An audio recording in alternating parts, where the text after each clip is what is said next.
Dear viewers, আজকে আমরা আলোচনা করব বাংলাদেশে কিভাবে আপনি জুতার ব্যবসা শুরু করবেন। এই এপিসোডে আমরা ব্যাখ্যা করব স্টেপ বাই স্টেপ বিজনেস ধাপগুলো। আজকের টপিক স্টোর ডেকোরেশন এবং স্টোর লেআউট। যে কোনো স্টোর বা আউটলেটের ডেকোরেশন ডিপেন্ড করে কয়েকটি ফ্যাক্টরের উপরে। নাম্বার 1 হলো লোকেশন। খেয়াল রাখতে হবে লোকেশনটি কোথায়। এটা কি কোনো শপিং মল অথবা কোনো ব্যস্ততম জায়গায়, অথবা এটা কি ফার্স্ট ফ্লোরে না সেকেন্ড ফ্লোরে। নাম্বার 2 হলো প্রোডাক্ট টাইপ। নাম্বার 3 হলো আউটলেট লেআউট। এখন আমরা জানব রিটেল ইন্ডাস্ট্রিতে কি ধরনের স্টোর লেআউট ফলো করা হয়।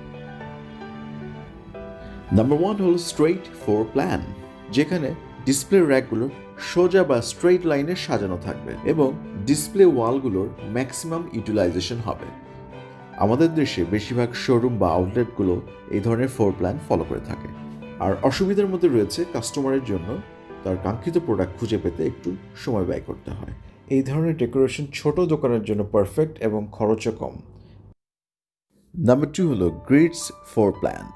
Normally super store, drug store এবং গ্রোসারি স্টোর এই ধরনের ফ্লোর প্ল্যান ফলো করে থাকে, কারণ তাদের কাছে ভ্যারাইটিস রকমের প্রোডাক্ট থাকে এবং যেটার SKU 10 থেকে 15,000 হতে পারে। এই লেআউটে র্যাকগুলো একটা রিপিটেটিভ প্যাটার্নে সাজানো থাকে এবং প্রচুর স্পেস লাগে।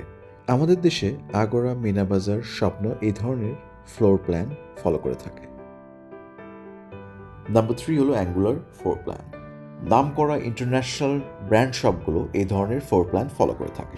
এই ধরনের লেআউটে ফার্নিচার, রুফ এবং ওয়ালে এক ধরনের কার্ভ শেপ থাকে, যার দরুন একটি কাস্টমার এই দোকানের যে কোনো প্রান্তে দাঁড়ালে পুরো শপটি সে এক নজরে ভিউ করতে পারবে। এই ধরনের লেআউটে বেশি প্রোডাক্ট ডিসপ্লে করা যায় না, যার কারণে এই ধরনের লেআউটে ফ্লোরে প্রচুর পরিমাণে সেলস অ্যাসিস্ট্যান্ট থাকতে হবে, কারণ কাস্টমারের অনেক ইনকোয়ারি থাকবে। Geometric floor plan. সাধারণত নামকরা ফ্যাশন হাউস এবং বড় বড় বুটিক শপ এই ধরনের ফ্লোর প্ল্যান ফলো করে থাকে। এই ধরনের লেআউটে ফার্নিচার এবং ডিসপ্লে র্যাকগুলোতে এক ধরনের ইন্টারেস্টিং শেপ বা লুক দেওয়া হয়, যার দরুন কাস্টমারের ভিতরে এক ধরনের ইউনিক ফিলিং বা ডিজায়ার ক্রিয়েট হয়। Force path floor layout. বড় বড় ফার্নিচার কোম্পানি রিটেলাররা এই ধরনের ফ্লোর প্ল্যান ফলো করে। World wide giant furniture company retailer হলো আইকিয়া, যারা এই ধরনের ফ্লোর প্ল্যান ফলো করে থাকে। খেয়াল করুন, এই শপে দুই সাইডে প্রোডাক্টের মাঝখান দিয়ে একটা রেস ট্র্যাকের মতো রাস্তা তৈরি করা হয়েছে, যেটা কাস্টমারকে দিক নির্দেশনা দিয়ে সামনের দিকে এগিয়ে নিয়ে যায়।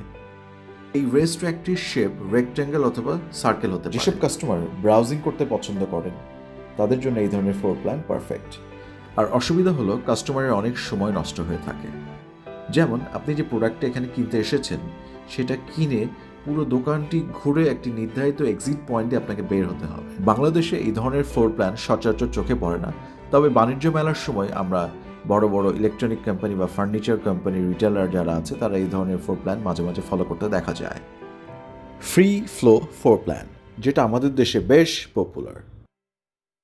এই ধরনের লেআউটের প্রথম সুবিধা হলো কাস্টমাররা শপের ভিতরে ফ্রিলি মুভমেন্ট করতে পারে এবং তার কাঙ্ক্ষিত প্রোডাক্টের কাছে সহজেই তারা রিচ করতে পারে। এই ধরনের প্ল্যানে কোনো ধরাবাঁধা নিয়মকানুন নেই যে দোকানের শেপ বা অ্যাঙ্গেল পারফেক্ট হতে হবে বা ফার্নিচারের কোনো টাইপ থাকতে হবে। এই ধরনের কোনো ধরাবাঁধা নিয়মকানুন নেই, তাই এখানে ক্রিয়েটিভিটি দেখানোর সুযোগ অনেক বেশি। আপনি যদি ভিডিওটি পছন্দ করে থাকেন অবশ্যই সাবস্ক্রাইব করবেন for more video in future. Thank you very much.